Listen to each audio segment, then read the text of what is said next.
이 양배추, 사과, 당근, 이 주스도 정말 많이 갈아 먹어요. 이 세 가지를 함께 갈아 드시면 정말 좋은 장수식품이 돼요. 당근은 혈액 생성을 촉진시키고 혈액순환을 원활하게 해서 눈 건강을 좋게 하는 효능이 있고, 사과는 피로를 회복시키고 기관지를 촉촉하게 해서 천식을 예방시키는 효과도 있잖아요, 배처럼. 또 세 가지 모두 식이섬유가 풍부해서 장 건강에 정말 좋은데, 장 운동을 촉진하고 변을 묽게 해서 배변 활동에 도움을 주게 되죠. 이 세 가지를 함께 드시면 이런 효능들이 극대화돼서 정말 보약이나 다름없는 음식이 되죠. 그런데 생으로 드시라니까 혹시 농약이 걱정되시기도 하죠. 오늘 영상에서는 양배추가 농약 범벅이라는 소문이 있는데, 정말 양배추가 농약 범벅인지 재배 과정을 한번 살펴보면서 알아볼게요. 양배추를 키울 때 농약을 많이 치는 거는 사실이에요. 여러분, 요즘 많이 드시는 양배추는 과연 어떻게 드시고 계신가요? 양배추가 건강에 좋다는 사실은 다들 알고 계시죠? 양배추는 특히 위 건강에 좋은 대표적인 채소로 알려져 있는데, 이 양배추를 이용한 위장약이 많이 만들어지는 만큼 위장에 좋은 영양소가 많이 함유되어 있어요. 양배추는 위장뿐 아니라 여러 가지 몸에 좋은 효능이 있는 풍부한 성분들이 함유가 되어 있는데, 근데 이런 양배추도 잘못 드시면 오히려 건강에 독이 될 수 있다는 사실 알고 계신가요? 먼저 양배추의 부작용과 양배추의 효능 세 가지, 그리고 양배추와 함께 먹으면 보약이 되는 음식과 먹는 방법까지 양배추에 대한 모든 것을 알려드릴게요. 이 양배추에는 칼륨, 칼슘, 비타민 C, 비타민 U, 식이섬유, 정말 많은 성분을 함유하고 있죠. 근데 비타민 C는 들어봤는데 비타민 U? 이건 뭘까요? 사실 비타민 U는 비타민은 아니에요.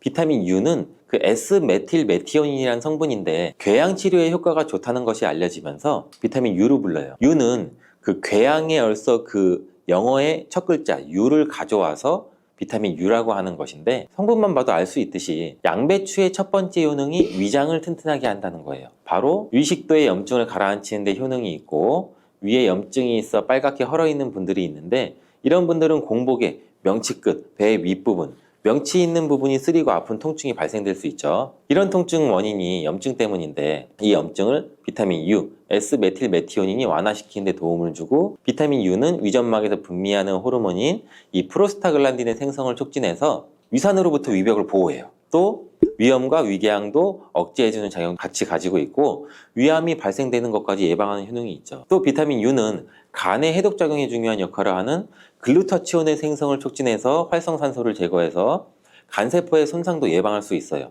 그래서 간 기능을 개선하는 데도 도움을 줄 수가 있죠. 사실 이 비타민 U는 십자화과 채소에는 풍부하게 함유가 되어 있어요. 십자화과 채소라면 뭐 양배추, 브로콜리, 배추부 등등이 포함되죠. 100g당 약 비타민 U가 함량이 약 배추에는 39mg, 무에는 11mg, 브로콜리에는 18mg, 양배추에는 무려 46mg로 이 십자화과 채소 중에서 가장 많은 함량이 들어있고, 양배추는 부위에 따라서도 비타민 U 함량이 달라져요. 푸른색의 겉잎, 하얀색의 속잎, 그리고 심지로 구성되는데 100g당 겉잎에는 26.1mg, 속잎에는 46.3mg, 심지에는 30.6mg 함유가 되어 있어요. 겉잎보다 속잎에 더 많이 함유가 되어 있죠.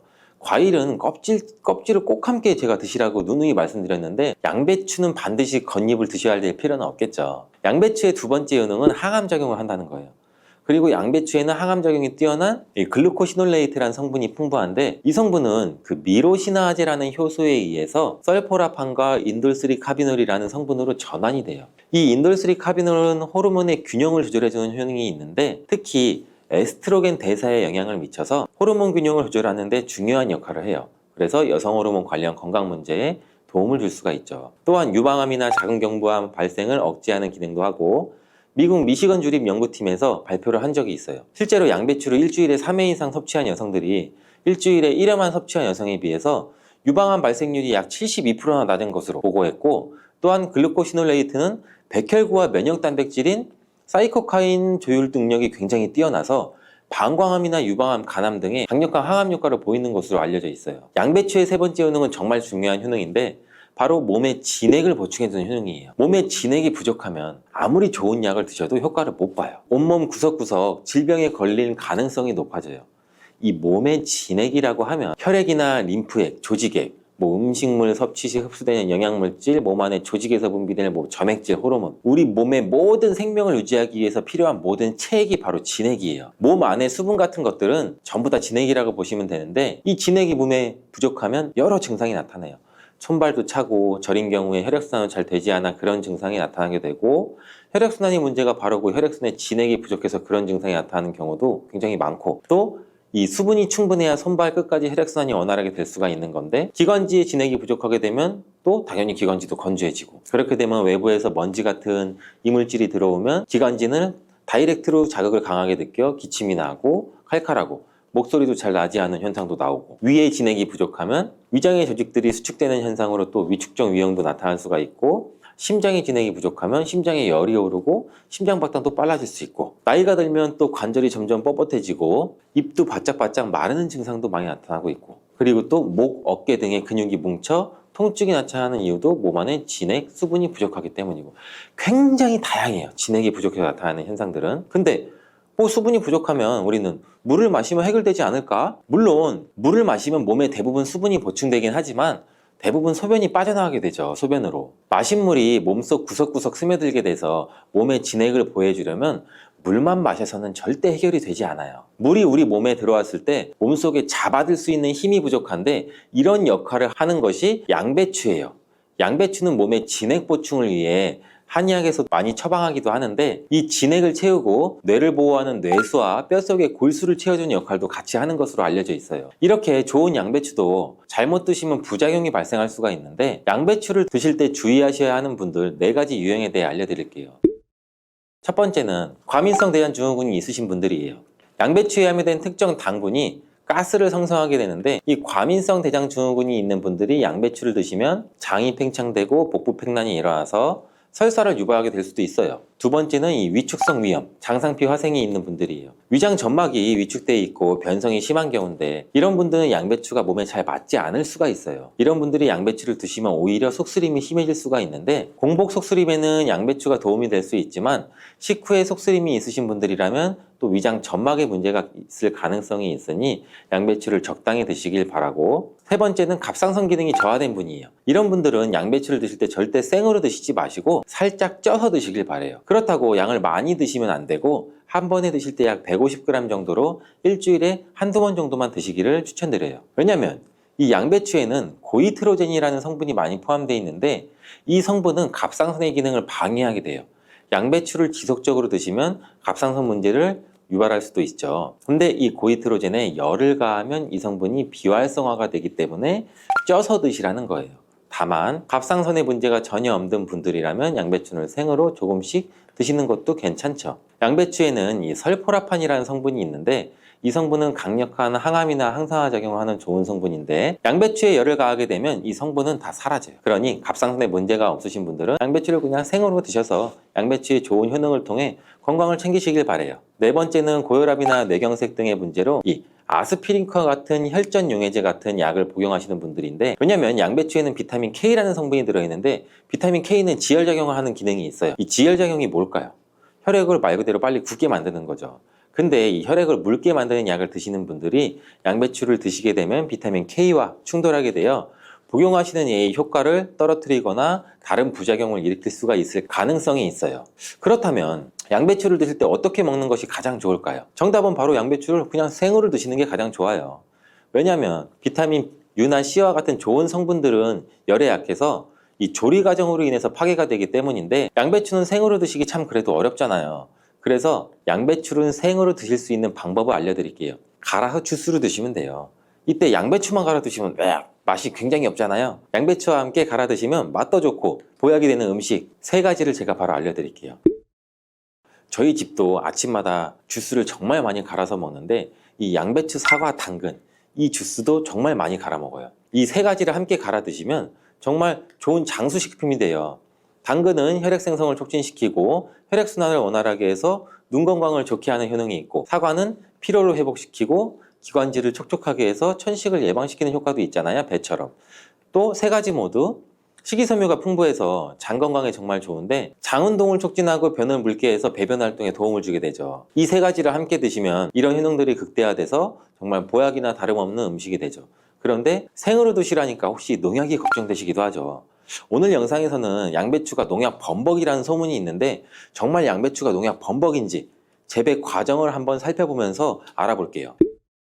양배추를 키울 때 농약을 많이 치는 것은 사실이에요. 지금 보고 계신 것이 약 40일 정도 된 양배추예요. 모공이 되는 사이즈죠. 이때부터 농약을 많이 치게 돼요.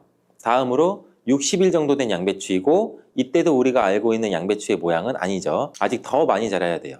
다음은 100일 정도 재배된 양배추예요. 입이 생각보다 크죠. 양배추의 모양은 보통 동그라니 공처럼 생겼는데 이것은 꼭 다른 채소처럼 생겼어요. 120일 정도 되면 이렇게 자라는데 가운데 보이시나요?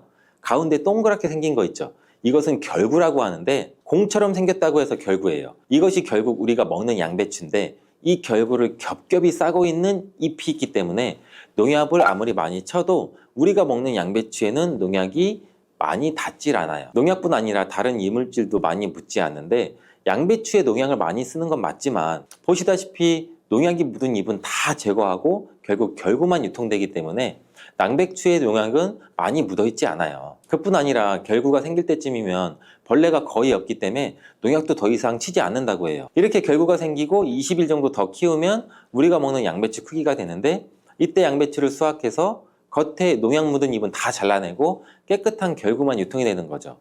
이제 조금이나마 안심하고 양배추를 드셔도 되겠죠. 혹시나 그래도 걱정되신다면 농약은 수용성 성분이기 때문에 양배추를 물에 5분 정도 담가 두었다가 흐르는 물에 씻으면 농약을 제거할 수 있으니 걱정하지 말고 드셔도 돼요. 이렇게 노랗게 변한 바나나는 색깔만 변한 것이 아니라 성분에도 변화가 생기게 돼요. 당뇨에 도움이 되는 저항성 전분은 점점 줄어들고 포도당과 과당 같은 당분은 점점 늘어나게 되는 거죠.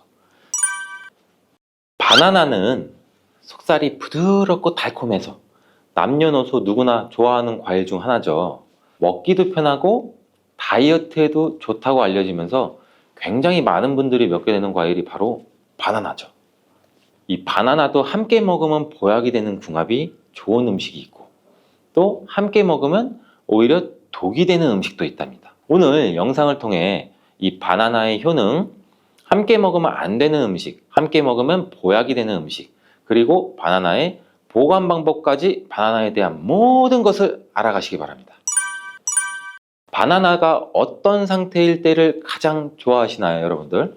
저는 이쁘게 노란색으로 숙성되었을 때 먹는 것을 굉장히 좋아하는데 그 이유는 초록색일 때는 아직 단맛도 조금 덜하고 식감도 약간 서걱서걱하고 약간 맛이 없는 것 같고 근데 또 갈색의 반점이 생기면 왠지 먹기에도 좀 찝찝하고 시간이 더 지나면 상한 것처럼 무르고 이런 생각도 들어서 먹기에 좀 꺼려지는데 근데 초록색 바나나, 노란색 바나나, 갈색 바나나 각각의 영양소가 달라진다는 사실 알고 계시나요? 먼저 초록색 바나나는 덜 익은 바나나는 맞아요. 근데 그렇다고 못 먹는 바나나는 아니에요. 단맛이 약간 적은데 그 대신에 건강에 도움이 되는 성분도 들어있어요. 바로 당뇨 환자에게 도움이 됩니다. 초록색 바나나가 당뇨 환자에 도움이 된다고? 이 초록색 바나나는 소장에서 분해가 되지 않고 대장까지 내려가서 대장의 미생물에 의해 분해되는 이 저항성 전분이란 게 풍부해요. 이 저항성 전분은 이 아밀로스가 많은 탄수화물을 말하는데 이 아밀로스가 포도당으로 분해가 잘 되지 않아서 이 포도당이 소장에서 흡수가 그럼 더 안 되겠죠. 그래서 그 결과 혈당이 급격히 오르는 것도 막아주는 역할을 해요. 이렇게 분해가 잘 되지 않고 남아있는 식이섬유가 많은 저항성 전분이 많은 음식들은 결국에는 우리 장에 유산균의 먹이가 되죠. 그래서 우리 장의 장내 세균총을 건강하게 만들 수가 있고 이로 인해서 또 인슐린 감수성도 풍부하게 해주고 면역력에도 긍정적인 효과를 나타낼 수가 있어요. 이 당뇨 환자분들이 바나나가 단맛이 좋은 열대과일이라서 못 드시는 것으로 생각하시는데 앞서 말씀드린 이유로 이 초록 바나나를 드시면 굉장히 도움이 됩니다. 그리고 이 초록 바나나는 소화되는 시간이 노란 바나나에 비해서 길기 때문에 이 포만감도 오래 유지시켜줘서 다이어트하는 식단에도 도움을 줄 수가 있어요. 이 저항성 전분은 이런 효능들로 인해서 비만 당뇨를 예방할 뿐 아니라 대장암도 예방하는 것으로 알려져 있어요. 단 한 가지 주의할 점은 이 과민성 대장 증후군이 있으신 분들이 초록색 바나나를 드시면 오히려 증상이 더 악화될 수 있으니 이 점은 주의해 주시길 바래요. 자, 두 번째로 노란 바나나인데 이 초록 바나나가 노란색으로 변할 수 있는 이유는 바로 그 에틸렌가스 때문이에요. 나무에서 똑 떨어진 바나나는 이 꼭지에서 에틸렌가스라는 물질이 분비가 되는데 이때 이 초록색을 띠게 만드는 이 클로로필이라는 색소가 에틸렌가스에 의해서 분해가 돼서 점점 노란색으로 변해가는 거예요. 이렇게 노랗게 변한 바나나는 색깔만 변한 것이 아니라 성분에도 변화가 생기게 돼요. 당뇨에 도움이 되는 저항성 전분은 점점 줄어들고 포도당과 과당 같은 당분은 점점 늘어나게 되는 거죠. 그렇기 때문에 초록색 바나나보다 노란색 바나나가 훨씬 더 단맛이 좋아지게 되는 이유죠. 식감도 더 부드러워지게 되고 향도 단향도 더욱 강해지고 소화도 초록색 바나나보다 더 잘 되게 돼요. 또 항산화 성분인 비타민 C와 비타민 E 그리고 식이섬유의 양도 풍부해져요. 노란색 바나나에서 시간이 지나면 갈색의 반점이 또 점점 생기기 시작하는데 이 반점을 슈가 스팟이라고 해요. 이름처럼 바나나의 당분 함량이 점점 높아지면서 당분이 농축돼서 만들어지는 건데 바나나가 상한 게 아닌가 이 갈색 반점을 보면 간혹 오해하시는 분들도 있는데 색깔이 변했을 뿐이지 상한 것은 아니에요.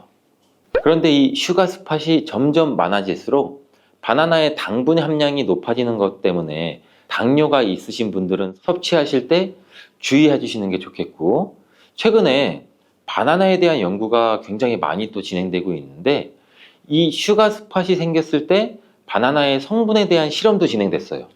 일본 데이쿄 대학 연구에 따르면 이 갈색 반점이 생긴 바나나의 면역 효과는 노란색의 바나나보다 최대 8배 높았으며 종양을 괴사시키는 물질로 알려진 우리 NK 면역세포를 또 활성화도 시켜준다고 해요.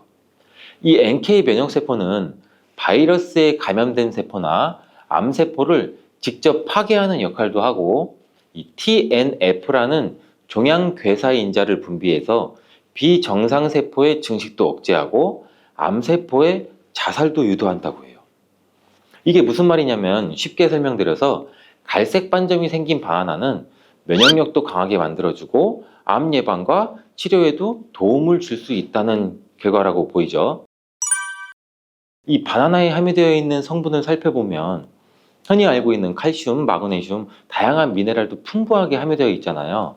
또한 우리 몸에 에너지를 공급해주는 탄수화물도 풍부하게 함유하고 있어요. 운동 경기를 우리가 TV로 보다 보면 선수들이 중간에 바나나를 먹는 장면을 볼 수 있는데 운동 중에 바나나를 먹으면 이 풍부한 탄수화물로 인해 에너지를 빠르게 공급해줘서 이 폭발적인 힘을 내는데도 도움을 줄 수 있다고 해요. 나이가 들면서 점점 몸 안의 호르몬이나 에너지 균형도 깨지고 건강도 점점 안 좋아지게 되는데 특히 혈관 건강에 문제가 생기는 경우가 굉장히 많이 있어요. 이 혈관 건강에 문제가 생기면서 나타나는 대표적인 증상이 고혈압이 되겠죠. 이 때문에 나이가 들면서 혈압도 관리하는 게 굉장히 중요한데 바나나에 풍부하게 함유된 칼륨은 세포의 삼투압과 수분의 평형을 유지 기능을 수행해서 몸 안에 나트륨을 배출하는 데 굉장히 많은 도움을 줘서 혈압을 조절하는 데도 도움을 준다고도 알려져 있죠. 성인의 하루 칼륨의 권장 섭취량이 남성은 약 한 4,700ml 정도 되고 여성은 3,500ml 정도 되는데 실제로 섭취하는 칼륨의 양은 남성은 55%, 여성은 75% 정도만 섭취하는 것으로 통계를 통해 확인할 수도 있어요. 칼륨이 체내에서 부족하게 되면 혈압도 오르고 우리 심장에 무리도 줄 수 있으면서 이 근육의 경련도 일어나게 돼요. 또 힘이 빠지는 무기력증 등의 대표적인 증상도 나타날 수가 있죠. 또 바나나 한 개에는 하루 권장 섭취량의 약 15%의 칼륨이 함유되어 있어 우리가 부족한 칼륨을 보충하는데 탁월한 도움도 줄 수 있죠. 또 바나나에는 비타민 B6도 풍부한데 이 비타민 B6는 피리독신이라고 불리우는데 인체의 기능을 정상적으로 유지하는 데 굉장히 중요한 역할을 하는 수용성 비타민이에요. 이 비타민 B6는 우리 신경 전달 물질을 생산하는데 특히 행복 호르몬이라고 불리는 세로토닌의 합성에도 굉장히 중요한 역할을 해요. 이 세로토닌은 행복감과 안정감을 느끼게 해주고 우리 몸의 스트레스도 완화시켜주고 또 식욕을 조절해서 체중 감량에도 도움을 주고 수면의 질도 향상시켜 피로회복에도 도움을 주는 성분이에요. 이러한 효능으로 우울증, 불안장애, 불면증 이렇게 정신질환도 같이 예방되고 치료하는 데에도 활용되는 성분이 세로토닌이에요. 쉽게 말해서 바나나를 섭취하면 행복감을 높일 수 있는데 도움을 줄 수 있다는 거죠. 또 비타민 B6는 우리 몸의 호모시스테인 농도도 조절해줘서 이 심혈관 질환이나 뇌혈관 질환도 예방하고 단백질을 분해해서 몸에 에너지를 공급하는 데도 도움을 줘서 우리 바나나를 먹으면 힘이 나는 거예요. 이렇게 좋은 효능이 있는 바나나도 함께 먹이면 오히려 독이 되는 식품이 있는데 그 첫 번째가 바로 우유예요. 엥? 우유? 바나나 우유? 이 그렇게 유명한 바나나 우유도 있는데 무슨 말을 하는 건지 이렇게 생각하시는 분들도 있죠. 맞아요. 우유에 풍부한 칼슘은 흡수가 잘 안 돼서 다른 미네랄 성분이 필요한데 대표적으로 비타민 D와 마그네슘이 칼슘의 흡수를 도와주죠. 바나나의 칼륨과 함께 우리 몸속의 나트륨을 배출해주는 효능도 극대화시켜주기도 하는데 이 우유에 풍부한 트립토판도 세로토닌의 분비도 도와줘서 바나나와 함께 행복도를 높이는데 탁월한 효능을 발휘하기도 해요. 하지만 이러한 효능도 소화를 잘 시켰을 때 이야기예요. 이 소화력이 좋은 분들한테는 이런 효능을 누릴 수 있지만 나이가 들면 들수록 소화가 잘 안 되시는 분들이 바나나와 우유를 함께 드시게 되면 이 불용성인 바나나가 위 속에 오래 남아있게 되고 바나나의 유기산과 당분이 우유의 풍부한 단백질, 칼슘과 결합해서 소화가 더 어려워지게 된다고 해요. 바나나가 우유의 결합물이 위와 장에서 과발효가 일어나고 소화기관에 무리가 주게 된다는 얘기죠. 이렇게 되면 위염이나 식도염 등 다양한 질환이 나타날 수 있고 계속되면 만성질환이 나타날 수도 있고 위 건강이 안 좋으신 분들이나 위가 약하신 분들, 소화가 잘 안 되시는 분들은 주의해서 드시라고 말씀을 드리는 거예요. 그렇다면 장 건강에 도움을 주는 바나나와 함께 먹으면 좋은 음식은 없을까요? 있습니다. 바로 오트밀이에요. 바나나에 함유한 섬유질은 대부분 불용성이기 때문에 이 장내의 이물질을 흡착해서 변의 부피를 크게 하는 데는 도움을 줄 수 있어요. 이 때문에 바나나를 지속적으로 먹으면 좀 과하게 먹으면 변비에 걸리기도 하죠. 이를 방지하려면 수용성 섬유질이 필요한데 오트밀에는 이 수용성 섬유질이 50% 이상이나 함유되어 있어서 바나나와 오트밀을 함께 섭취하게 되면 섬유질의 균형이 잘 맞아서 변을 무르게 해서 배변도 원활하게 해주고 장 건강에도 도움을 줄 수 있답니다. 또한 이 콜레스테롤의 배출도 도와줘서 혈관 내의 나쁜 콜레스테롤의 수치도 낮추는 데에도 도움을 줄 수가 있고요. 바나나와 함께 독이 되는 음식 두 번째는 바로 고구마예요. 고구마는 바나나와 함께 다이어트에 도움이 되는 음식으로 함께 섭취하는 경우가 종종 있는데 이 고구마와 바나나는 복합 탄수화물이 풍부해서 포만감을 길게 유지해줘서 다이어트에 물론 도움이 될 수 있어요. 하지만 한 가지 문제가 있는데 바나나와 고구마 둘 다 칼륨 함량이 높다는 거예요. 칼륨은 과다하게 섭취하게 되면 우리 몸에 고칼륨 혈증을 일으킬 수도 있고 이로 인해서 무력감이나 피로감, 메스꺼움, 구토, 호흡곤란 이런 증상도 올 수가 있으며 심한 경우 저혈압이나 부정맥, 근육마비나 심장마비 이런 심각한 부작용도 나타날 수가 있는데 소량 섭취하면 큰 문제가 되지 않지만 과량 섭취 시 신장이 약하신 분들 또 몸에서 칼륨 배출이 원활하지 않기 때문에 고구마와 바나나를 지속적으로 과다하게 함께 드시게 되면 신장도 망가뜨릴 수가 있어서 이런 점을 주의하면 좋다고 말씀드리는 거예요. 바나나와 함께 먹으면 보약이 되는 음식은 오트밀에 이어서 파인애플이 있어요. 이 바나나와 파인애플에는 브로멜라인이라는 효소가 풍부한데 이 효소는 운동 후에 생기는 근육의 염증을 빠르게 회복시키고 또한 근육의 피로 회복에도 도움을 주는 것으로 알려져 있어요. 또한 바나나와 파인애플을 함께 드시게 되면 단백질 분해를 극대화해서 소화도 돕고 소화기 질환에도 예방하는 효과를 가져요. 바나나와 함께 먹으면 보약이 되는 음식, 이 세 번째는 바로 카카오예요.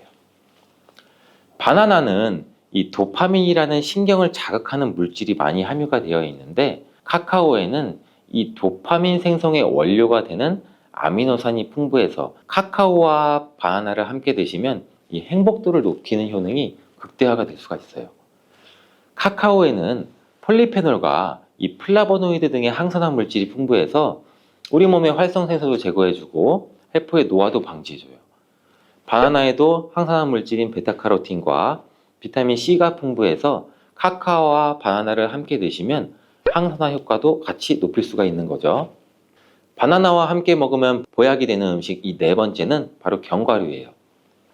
바나나와 견과류를 함께 드시면 이 세로토닌의 분비가 촉진이 돼서 마음을 차분하게 하고 숙면을 취하는 데도 도움이 돼요.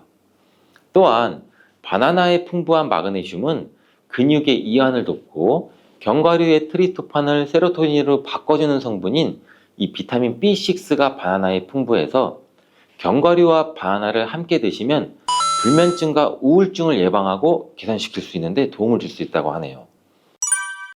자, 이제 그럼 바나나의 보관법을 한번 알아볼 텐데 바나나를 보관하실 때는 바나나의 꼭지 부분을 랩이나 호일로 감싸주신 상태에서 바나나 거리 같은데 걸어두시는 게 좋아요.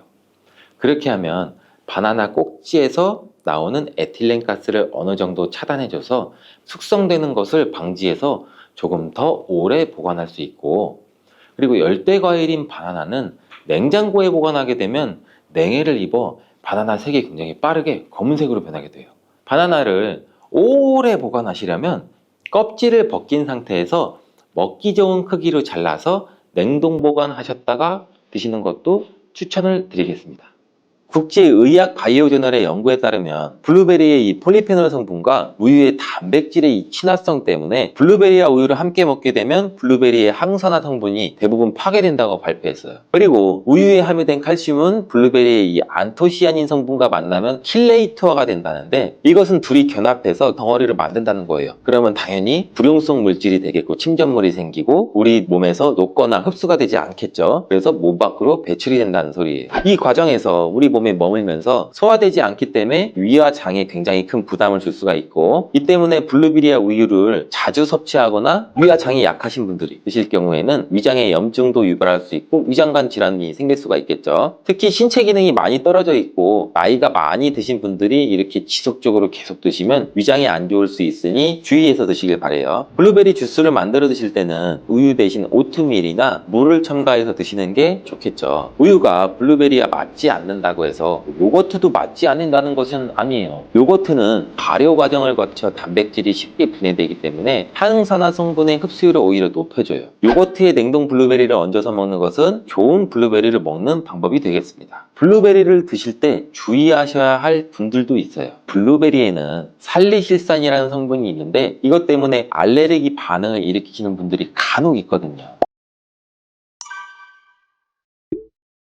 블루베리는 세계 10대 건강식품에 들어갈 만큼 우리 몸을 건강하게 하는데 굉장히 큰 도움이 되는 과일이에요. 최근 10년간 소비량이 가장 많이 늘어난 과일이기도 한데 특히 50대 이상에서 굉장히 급속도로 섭취량이 늘어나고 있대요. 이렇게 섭취량이 급속도로 올라가고 있는 이유는 블루베리가 먹기에도 편하고 건강에도 좋다고 알려지고 있기 때문인데 냉동 블루베리의 판매량도 요새 굉장히 많이 증가되고 있다고 해요. 냉동 블루베리를 씻지 않고 그냥 드시는 분들이 또 굉장히 많아지고 있어요. 누구는 그냥 먹어도 돼, 어떤 사람은 반드시 씻어 먹어야 돼, 의견이 굉장히 분분해요. 영상을 통해서 제가 블루베리 먹는 방법과 블루베리 효능, 함께 먹으면 안 되는 음식과 함께 먹으면 좋은 음식까지 블루베리에 대한 모든 것 제가 지금 알려드릴게요.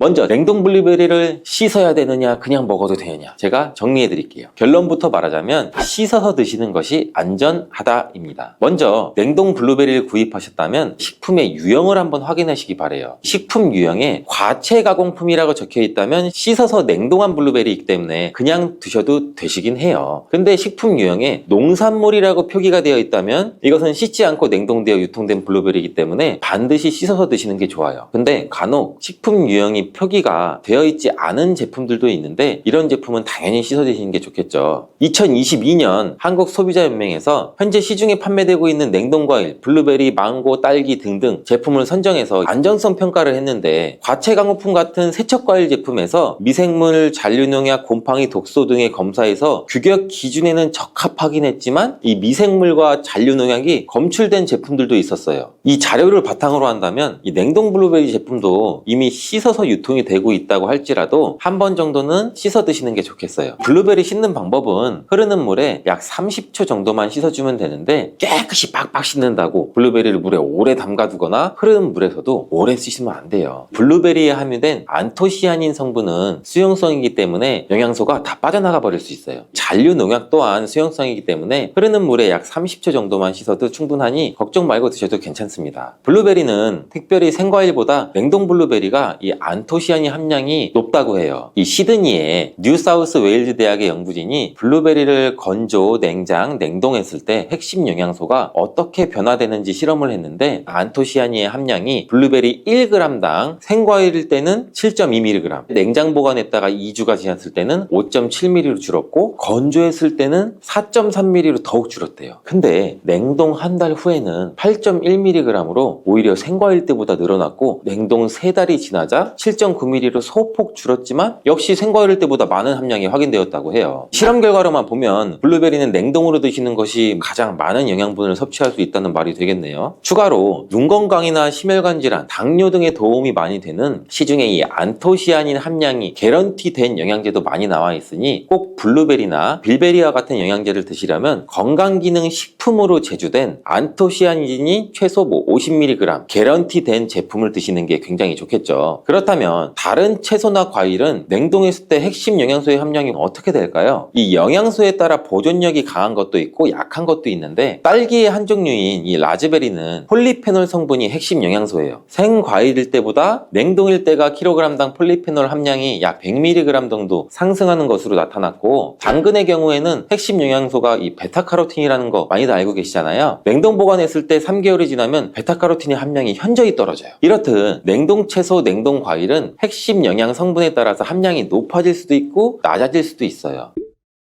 냉동 블루베리를 구입하셔서 보관할 때는 주의사항이 있어요. 판매되는 냉동 블루베리는 대량으로 포장되어 있는데 한 번에 드실 수가 없는 양으로 포장이 되어 있어요. 냉동 블루베리는 해동해서 드시게 되면 녹으면서 안토시아닌까지 함께 녹아 나오기 때문에 냉동실에서 꺼내 바로 드시는 게 가장 좋아요. 혹시나 해동이 되었다면 다시 냉동하시면 안 돼요. 해동이 되면서 미생물이 증식을 하게 되고 그 상태로 냉동을 하면 미생물까지 함께 냉동이 돼요. 그것을 드시면 당연히 복통이나 설사나 이런 걸 유발할 수가 있겠죠.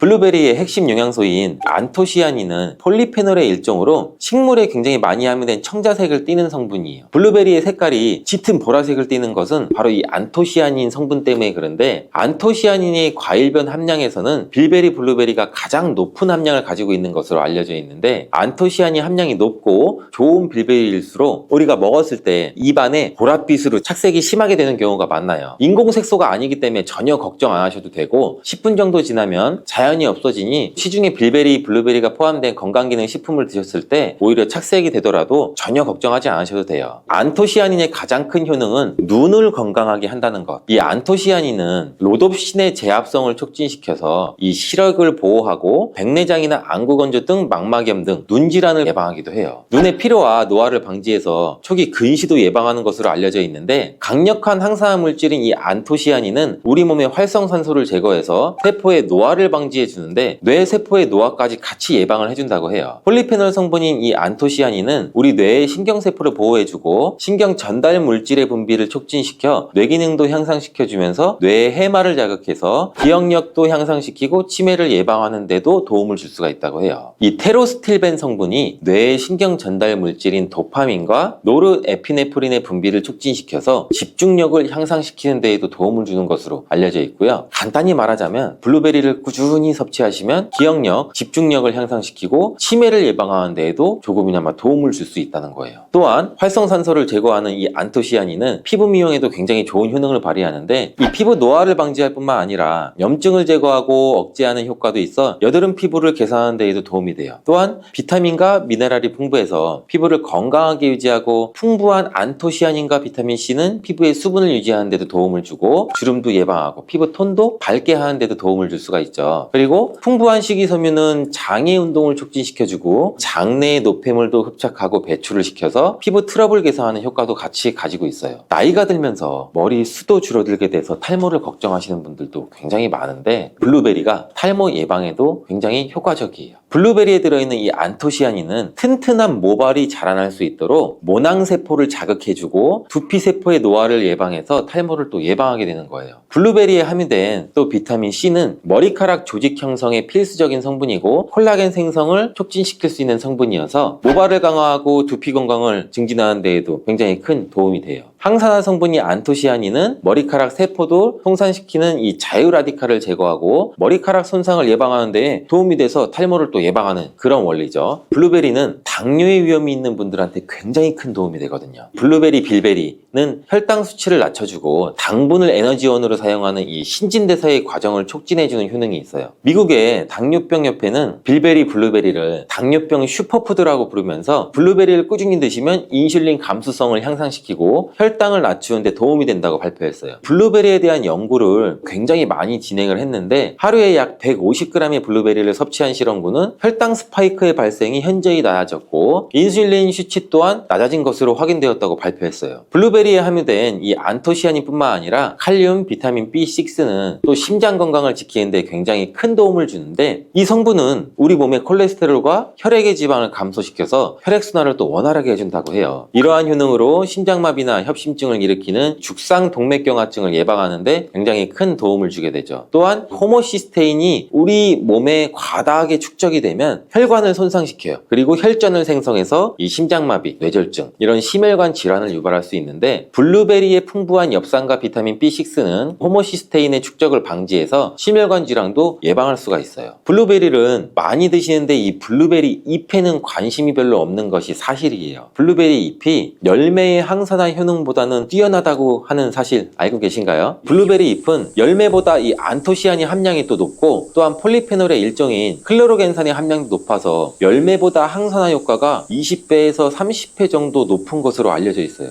굉장히 놀랍지 않아요? 이러한 블루베리 잎은 차로 우려서 드시면 되는데 물 1리터 정도에 잎 약 4g 정도를 넣고 10분 정도 끓인 후에 식혀서 드시면 돼요. 블루베리가 새콤달콤 맛이 난다면 블루베리 잎차는 구수한 맛이 나더라고요.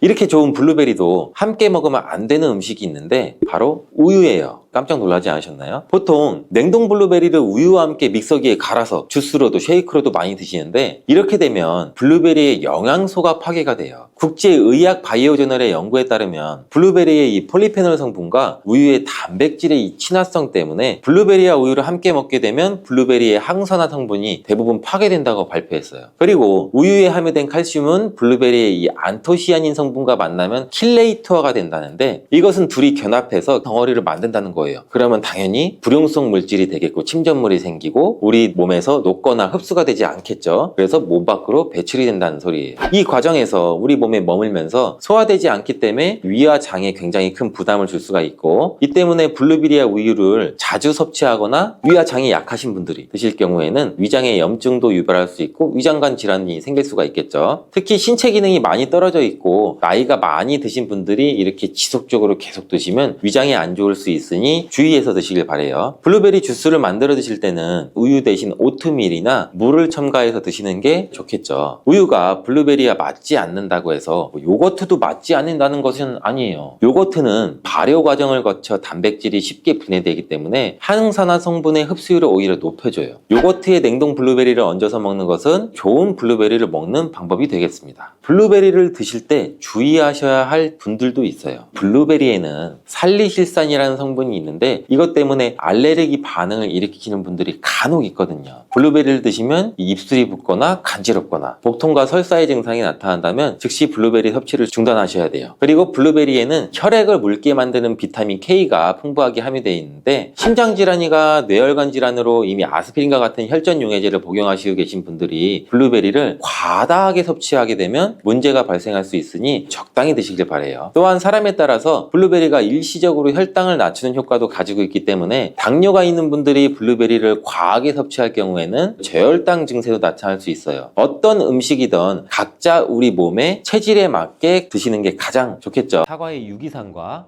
우유의 카제인이라는 성분이 만나게 되면 엉기는 현상이 일어나서 이게 덩어리가 져요.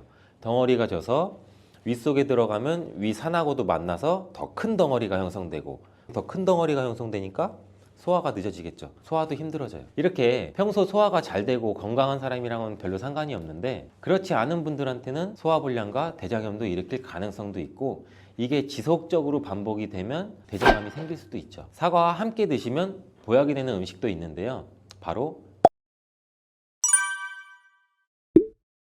매일 사과 한 개를 먹으면 병원에 가지 않아도 된다는 말은 많이들 들어보셨죠? 사과는 그만큼 우리 몸을 건강하게 하는 많은 영양소가 들어있습니다. 사과는 꼭 아침에 먹어야 돼. 아침에 먹어야 된다고 하는 사람들도 많은데 그 말이 정말 사실일까요? 정답은 그렇지 않다입니다. 그 이유를 보면 사과에는 신맛, 상큼한 맛이 나죠. 바로 사과 안에는 유기산이 풍부하기 때문인데 그래서 유기산 때문에 신맛이 나는 것이에요.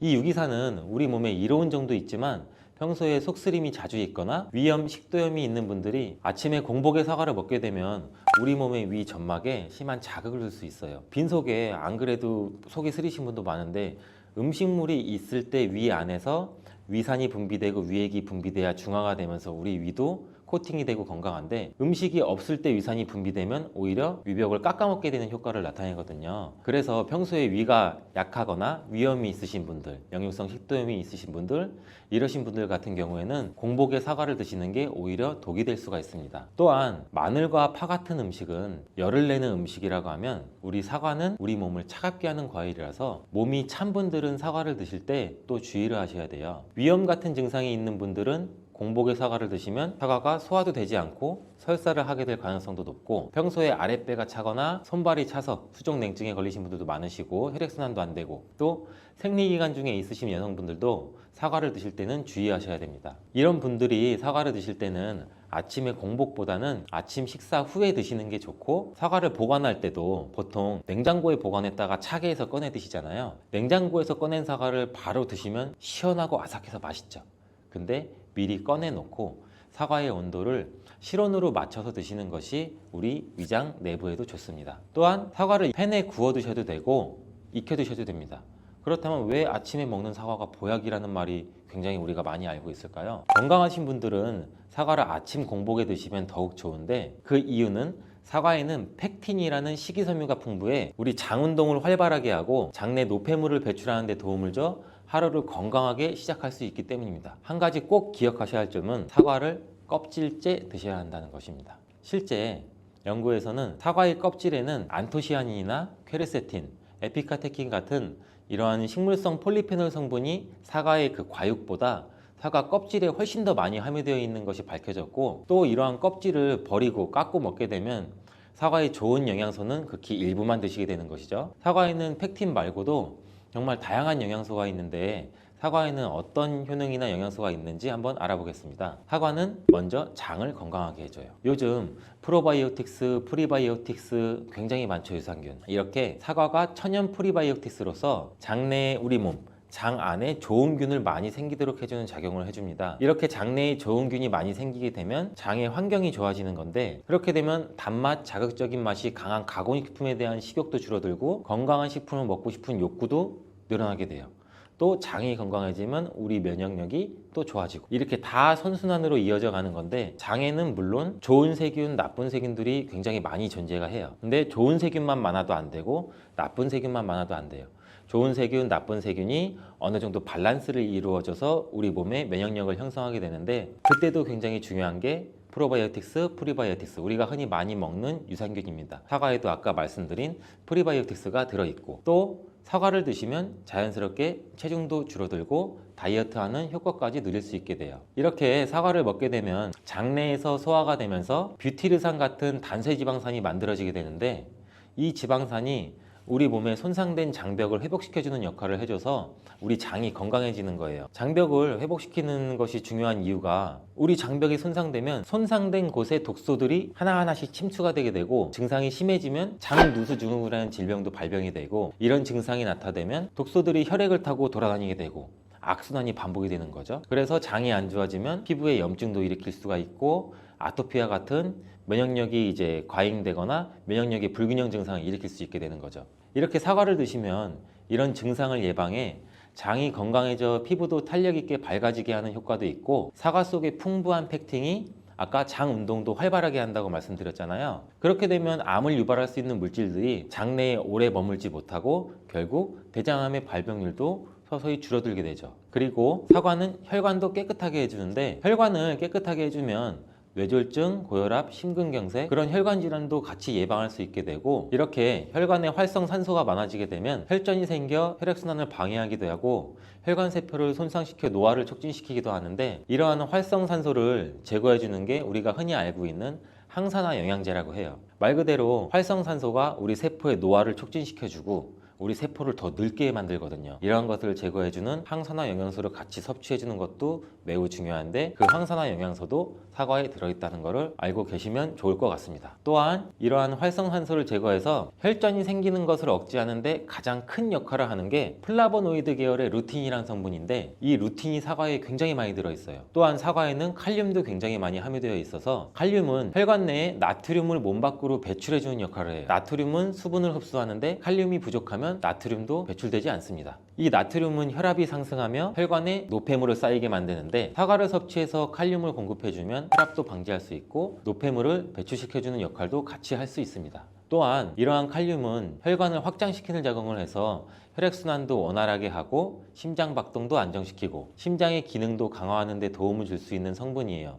근데 여기서 한 가지 주의할 점을 알려드릴게요. 활성산소가 혈관을 손상시킨다고 했잖아요. 근데 사과를 잘못 드시면 오히려 활성산소가 굉장히 많이 생기게 돼요. 바로 갈변된 사과를 드시는 것입니다. 사과를 먹고 남게 되면 밀폐 용기에 담아 보관했다가 나중에 드시는 경우 굉장히 많잖아요.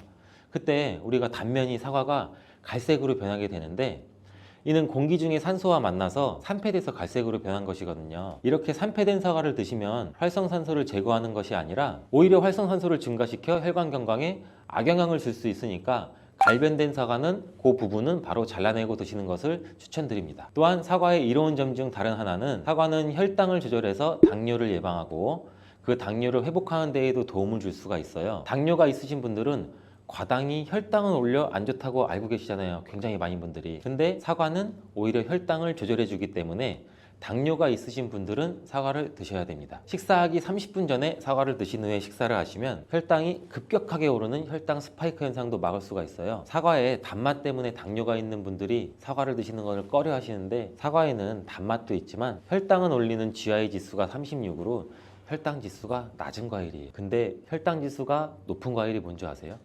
수박은 다른 거에 비해서 혈당 지수가 높기 때문에 당뇨가 있으신 분들은 조금 조심해서 드시면 좋을 것 같습니다. 실제로 대학 연구팀에서 실험한 것을 발표했는데, 건강한 사람을 대상으로 쌀밥만 먹은 경우랑 30분 전에 사과를 먹고 쌀밥을 드신 경우를 비교를 했을 때 혈당이 쌀밥만 먹은 경우보다 50% 정도로 떨어지는 것도 확인이 된 실험도 있어요. 당뇨가 있는 분들도 이제 안심하시고 식사 후에 드시지 말고 반드시 식사 30분 전에 꼭 사과를 드시고 식사를 하시길 바랍니다. 한 가지 주의할 점은, 사과를 갈아서 사과 주스로 드시게 되면 오히려 흡수가 빨라 혈당을 올릴 수가 있으니 사과를 껍질째 씹어서 천천히 드시는 게 좋을 것 같습니다. 또한 사과의 다른 효능 중 한 가지는 기관지도 깨끗하게 청소해주는 효능도 있어요. 사과에는 양파와 마찬가지로 퀘르세틴이라는 성분이 풍부하게 함유되어 있는데, 이 성분은 호흡기 점막에 생기는 염증을 가라앉히고 예방하는 효과도 있어요. 흔히 우리 요새 시중에 많이 판매되는 퀘르세틴 영양제도 있는데 이 퀘르세틴 영양제가 아이들 비염, 기관지염 이런 쪽을 개선시킨다고 많이들 이제 광고도 하는데 이처럼 퀘르세틴이 우리 몸에 있는 염증도 굉장히 많이 잡아주거든요. 이런 물질들이 사과 속에도 같이 함유되어 있다는 것을 기억하시기 바라겠습니다. 그리고 폐기관지에 모세혈관도 튼튼하게 만드는 걸 도와주고 천식이 있거나 기관지가 약한 분들이 미세먼지 때문에 기침이 많이 나고 목에 가래가 많이 낄 수가 있는데 이런 분들도 사과를 꾸준히 드시면 호흡기가 부드러워져 불편함도 많이 해소할 수 있게 됩니다. 한 연구에서는 매주 4개에서 5개의 사과를 먹는 가정의 자녀가 매주 1개 이하의 사과를 먹는 가정의 자녀보다 천식에 걸릴 확률이 50% 정도나 낮았다고 발표한 적도 있고 사과가 그만큼 천식과 호흡기 건강에 좋다는 것이 증명된 거죠. 이렇게 좋은 사과도 함께 먹으면 절대 안 되는 음식이 있는데 바로 궁합이 안 맞는 거예요. 그 음식을 알아볼 텐데 바로 우유, 요거트, 치즈 이런 유제품류예요. 여러분 놀라셨죠? 유제품이랑 사과를 아침에 굉장히 많은 분들이 같이 함께 드시고 계시는데 요새 샐러드 같은 것도 많이 드시면서 샐러드에 사과도 넣고 드레싱으로 요거트랑 치즈도 붓고 이러한 경우가 많은데 유제품과 사과를 함께 드시면 사과의 비타민C가 우유에 부족한 영양 성분을 보충해줘서 좋은 것으로 대부분 많이 알고 계시는데 이런 내용이 전혀 틀린 것은 아니에요. 근데 소화 기능이 약하신 어르신분들이나 위염, 식도염 같은 증상이 있으신 분들은 이렇게 드시면 안 돼요. 영상 초반에도 제가 잠깐 말씀드렸듯이 이런 증상이 있는 분들은 유제품과 사과를 함께 드시면 그 증상이 더욱 악화되는데 그 이유는 사과의 유기산과 우유의 카제인이라는 성분이 만나게 되면 엉기는 현상이 일어나서 이게 덩어리가 져요. 덩어리가 져서 윗속에 들어가면 위산하고도 만나서 더 큰 덩어리가 형성되고 더 큰 덩어리가 형성되니까 소화가 늦어지겠죠. 소화도 힘들어져요. 이렇게 평소 소화가 잘 되고 건강한 사람이랑은 별로 상관이 없는데 그렇지 않은 분들한테는 소화불량과 대장염도 일으킬 가능성도 있고 이게 지속적으로 반복이 되면 대장암이 생길 수도 있죠. 장 건강이 중요한 이유는 아까도 영상 초반에 말씀드렸듯이 장이 우리 몸의 면역력도 같이 담당하는 기관이고 정신 건강에까지 영향을 주기 때문인데 행복 호르몬이라고 불리우는 세로토닌 많이 들어보셨죠? 이 세로토닌의 95%가 장에서 만들어지기 때문에 장이 건강해야 행복감이 또 올라갈 수 있어요. 여기서 또 하나 절대 드시면 안 되는 것이 바로 사과 씨입니다. 사과 주스를 만들어 드실 때 씨까지 함께 갈아서 드시는 경우도 굉장히 많이 있는데 이 사과 씨에는 아미그달린이라는 성분이 함유되어 있어요. 이 아미그달린이 소와 효소와 만나게 되면 이게 시아나수소라는 유독물질로 분해가 돼요. 이 시아나수소는 인체에서 유해한 독성이 굉장히 강한 물질인데 이걸 섭취하게 되면 두통이나 어지럼증, 구토, 복통 이러한 증상들이 나타날 수가 있고 심한 경우에는 이게 심장박동에도 영향을 줘서 호흡곤란, 혼수상태 이런 심각한 증상으로 나타날 수 있어요. 건강한 성인의 경우에는 사과 한 개에 들어있는 씨의 양에는 그닥 큰 영향이 없을 수가 있는데 독성에 약한 어린아이 그리고 연세가 많으신 분들한테는 이런 것도 굉장히 민감하게 반응할 수 있으니까 꼭 주의하셔야 됩니다. 사과는 유독 보여지는 것이 중요한 과일인데 흠집이 있거나 색상이 좋지 않으면 상품성이 많이 떨어져요. 근데 유독 윤기가 있거나 반짝반짝하고 빨갛고 색상이 짙은 사과는 웬만하면 피하는 게 좋아요. 간혹 유동 파라핀이라는 식품 첨가물을 사용해서 사과 위에 이렇게 이쁘게 보이게 코팅 처리를 한 사과일 수가 있는데 이 유동 파라핀을 섭취하게 되면 복통과 설사를 일으킬 수 있고 지용성 비타민의 흡수도 감소시킨다고 알려져 있어요. 요새는 이런 일이 거의 없긴 하지만 혹시나 사과가 너무 윤기가 흐르거나 만졌을 때 약간의 끈적임이 있다면 드시기 전에 살짝 의심 한번 해보시고 껍질을 깨끗하게 세척하고 드시거나 껍질을 벗기고 드시는 것이 안전하겠습니다. 사과와 함께 드시면 보약이 되는 음식도 있는데요. 바로 비트와 당근입니다. 굉장히 유명한 주스 아시죠? ABC 주스. ABC가 바로 사과, 비트, 당근. 애플, 비트, 캐럿 이 세 가지를 갈아서 만든 주스인데 사과, 당근, 비트를 함께 드시게 되면 영양소의 흡수율이 굉장히 증가하고 서로의 시너지를 굉장히 크게 나타내요. 이 서로의 영양소를 보완해줘서 더욱 건강하게 드실 수가 있는데 또한 식이섬유가 폭발적으로 증가해서 장운동을 촉진하고 변비 예방도 탁월해져요. 그리고 사과, 당근, 비트 이 세 가지는 모두 강력한 항산화 물질이 풍부해서 체내에 있는 활성산소를 제거해서 세포의 노화도 방지해주고 몸에 활력을 불어넣어 줄 수도 있는 거예요. 함께 먹으면 보약이 되는 음식으로도 고구마도 있습니다.